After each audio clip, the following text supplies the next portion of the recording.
गरीब हारी वहां पर बीमार हो जाता है तो उसको सैकड़ों मील चलकर कराची तक आना पड़ता है। और कराची से तो आपने इंतकाम लेने की सोच रखी है। आपने पूरे शहर को खंडहर बना दिया है, पूरे सूबे को मोहनजोदड़ो बना दिया है।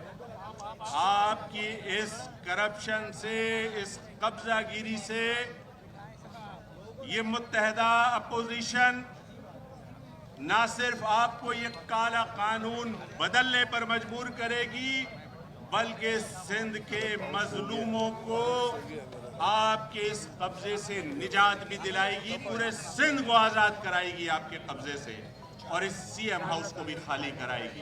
ये आज फैसला हमने किया है कि 1 हफ्ते का आपको अल्टीमेटम दे रहे हैं। ये नविश्ते दीवार है, पूरा शहर निकला है आज अपने हक के लिए।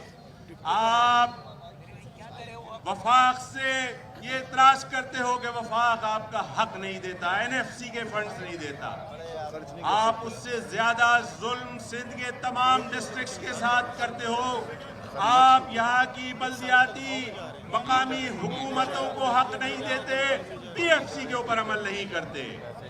आप तमाम डिस्ट्रिक्ट डिवीजन्स को फंड्स नहीं देते। आप ये सारा फंड लूट कर मुल्क से बाहर मुंतकिल करते हो। आपको इसकी अब इजाजत नहीं देंगे।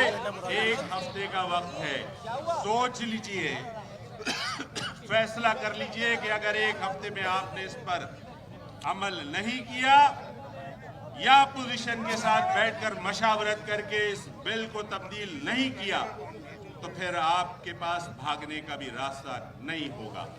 बहुत शुक्रिया।